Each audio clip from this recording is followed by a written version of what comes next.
क्या EVM hack हो सकती है? मेरे दो सवाल हैं, मैं नहीं कर सकता पर हो सकती है, संभावनाएं पूरी बनती है। क्या ये चुनावों को रद्द किया जा सकता है? बिल्कुल हो सकता है, हमारे आर्टिकल्स का वायलेशन है और हमने 5 ग्राउंड आपको फिर बोल रहा हूँ कि बिना इलेक्शन कमीशन के पोर्टल के जितने भी एप्लीकेशन कंप्लेंट्स की वोटर एज कैंडिडेट जब तक नहीं डिसाइड हो जाते इलेक्शन कमीशन के पास कोई पावर नहीं। ईवीएम को 99% कैसे चार्ज किया गया है आप सारे लोग बताइए ना, आप लोगों से, आप लोग भी कैमरामैन है, हमारे पास मोबाइल है, दिन भर में उसको मैं 2 बार चार्ज करता हूँ। क्या 10 घंटे वहाँ ईवीएम लगाई गई, 15 घंटे लगाई गई, सुबह 8 बजे से इलेक्शन शुरू हुआ चुनाव का, क्या ईवीएम की मशीन की बैटरी नहीं कमजोर हुई होगी? शपथ ग्रहण को रोककर दोबारा चुनाव करवाया जा सकता है? बिल्कुल किया जा सकता है, शपथ समारोह को रोका जा सकता है, शपथ दोबारा चुनाव कराया जा सकता है और दोबारा चीफ मिनिस्टर बदला जा सकता है। और यही इनका ये कहना है कि अगर इस पूरे मामले को जो एससीजेआई साहब गंभीरता से देखते हैं, इसकी आगे सुनवाई होती है तो शपथ ग्रहण पे भी रोक लग सकती है, दोबारा चुनाव भी हो सकते हैं और ईवीएम भी बैन हो सकती है, बैलेट पेपर से चुनाव भी हो सकते हैं। बहुत राजस्थान, छत्तीसगढ़ और मध्य प्रदेश में जिस तरह से कांग्रेस को करारी हार का सामना करना पड़ा,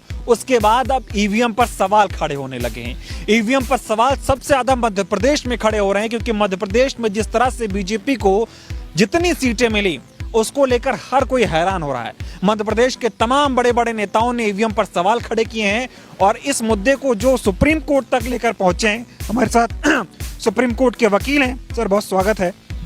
जिस तरह से ईवीएम का मुद्दा मध्य प्रदेश में बनाया गया, जिस तरह से बीजेपी को प्रचंड जीत वहां हासिल हुई, इस पूरे मामले पे क्या कहना चाहिए, कैसे देखते हैं, बताइए। मैं आप लोगों के माध्यम से पूरे भारत देश की जनता को नमस्ते करता हूं और जो 3 राज्यों को जो हिंदी भाषी राज्य था उन जनता ने वोट तो दिया और उसके साथ में जो कॉन्स्टिट्यूशंस के राइट्स हैं उसका भी उन्होंने भरपूर उपयोग किया। लगभग 400 आर्टिकल्स जो संविधान में हमारे दिए गए हैं, उन संवैधानिक अधिकारों में से जो उनको वोट्स का राइट्स आर्टिकल्स में दिए गए हैं उसका भी उन्हें भरपूर उपयोग किया। मैं आप लोगों के माध्यम से ये कहना चाहता हूँ कि क्या जो 15,000 पोर्टल में एप्लीकेशंस पेंडिंग पड़े हैं कंप्लेंट्स, वो 2023 के इलेक्शन के हैं, वो वोटरों के हैं, कुछ कैंडिडेटों के भी हो सकते हैं, कुछ किसी के भी हो सकते हैं। क्या उनको बिना डिसाइड किए हुए chief election commission of India को ये काम कर देना चाहिए कि वो रिजल्ट डिक्लेयर कर दे और किसी पार्टी जो भी स्पेशल पार्टीज़ है उनकी नज़र में उसका वो सर्टिफिकेट बांट दे? पहला क्वेश्चन नंबर 1। क्वेश्चन नंबर 2, बहुत सारी जगह पर ईवीएम में 99% जो है तो चार्ज पाएगी। मैं आपसे पूछता हूं कि आपने कैमरा लेके रखें अपने पास में, इस कैमरे को भी आपको 2 घंटे, 4 घंटे, 10 घंटे तक ही ये चार्ज रहता होगा और यदि मान लीजिए चार्ज रहता तो उसके पास इसकी बैटरी नो डाउट थोड़ी बहुत तो कम होगी ही होगी। तो इनकी ईवीएम की जो बहुत सारी मशीनें रही हैं वो 99% चार्ज पाई गई जब उन्होंने जिस दिन काउंटिंग होना शुरू हुई है। दूसरा क्वेश्चन था। तीसरा क्वेश्चन हमारा है कि बहुत सारे व्यक्ति कैंडिडेट, स्पेसिफिक कैंडिडेट थे, जिन कैंडिडेटों ने वो ये आरोप लगा रहे थे कि सर ये हमें एक भी वोट नहीं मिली है। यानी मैं मान लीजिए स्पेसिफिक किसी पार्टी से जुड़ा हुआ व्यक्ति हूँ, तो यदि मैं वहाँ अपनी पोलिंग में गया और अपनी ही पोलिंग में मैंने वोट डाला और मेरी वोट जो है तो मेरी वहाँ से टेबलिंग जब की गई मुझे एक भी वोट नहीं मिला। ये छत्तीसगढ़ की घटना थी। तो किसी विधानसभा के स्पेसिफिक कैंडिडेट, पूरी प्रिंट मीडिया ने उसको निकाला है। तो क्या इसके आधार पर वो कह रहा है कि मेरे घर के सारे लोगों ने वोट नहीं दिया, रिश्तेदारों ने नहीं दिया, गांव के लोगों ने नहीं दिया होगा, मैं तो अपना वोट खुद दिया, एफिडेविट में दे रहा हूं। अब इसको कैसे आप साबित करोगे? इसी के साथ में मैंने इन सारी चीज़ों को लेकर के बोला कि पत्रिका ने 22 नवंबर 2023 को एक बहुत बड़ा न्यूज छापा। उसमें उन्होंने यह बोला कि 15,000 complaints are already pending before the chief election commission portal. इसका मतलब 15,000 कंप्लेंट और ईवीएम से लिखा गया 2023 के इलेक्शन को लेकर के और ईवीएम को लेकर के। तो जब इतनी पेंडेंसी हमारे पड़ी हुई है इसका मतलब ईवीएम में गड़बड़ी हो सकती थी। तो फिर उसमें कंप्लेंट्स के बारे में विवरण भी था काफ़ी।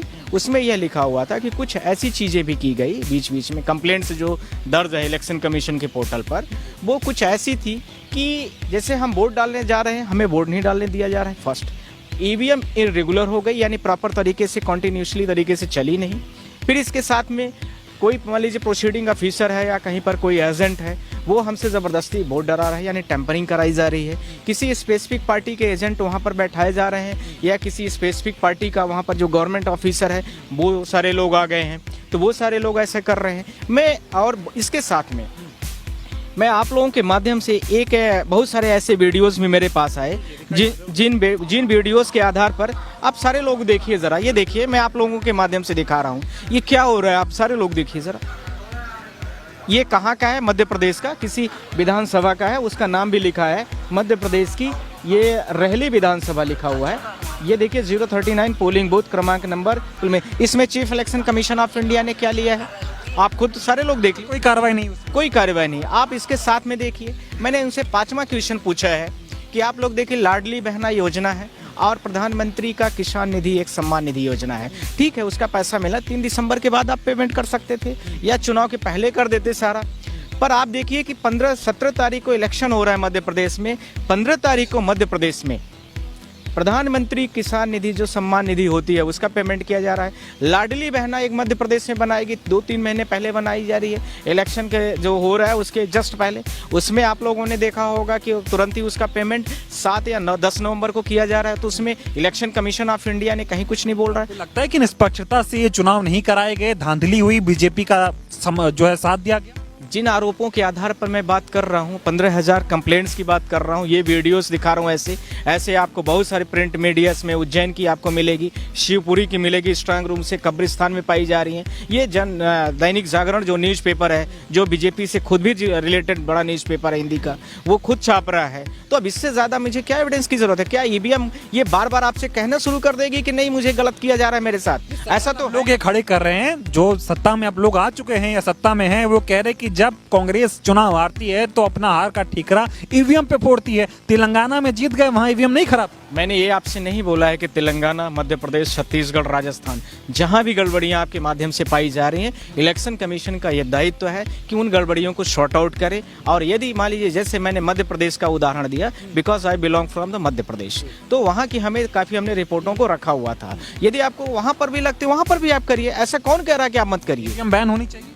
ईवीएम के बारे में तो मैं यही कहना चाहता हूं कि टेक्निकल बैकग्राउंड में आज बहुत सारे लोगों ने हमसे यही पूछा है, तो मैं आप लोगों के माध्यम से यही कहना चाहता हूं कि हर बार इलेक्शन कमीशन ऑफ इंडिया यही कहती है कि आप इसको हैक करके दिखाइए। मैं भी उनसे यही पूछना चाहता हूं कि चलिए, मेरा टेक्निकल बैकग्राउंड ईवीएम का नहीं है, मैं मैन्युफैक्चरर नहीं हूँ ईवीएम का, जो लोग बनाते हैं वो बता सकते हैं बेहतर। पर आप इलेक्शन कमीशन ऑफ इंडिया से ही मैं आपके माध्यम से पूछ रहा हूँ कि वो बता दें बहुत सारी चीज़ों के बारे में। ईवीएम के बारे में तो चलिए मैं भी कुछ पूछता हूँ कि आप सैटेलाइट से इमेज जो मून से भेजी जाती चंद्रयान की, आप उसको दिखा सकते हो, आप उसको कंट्रोल कर सकते हो? वो इसरो में जो बैठा हुआ साइंटिस्ट है वही कर पाएगा, क्योंकि उसका स्पेशलाइजेशन है।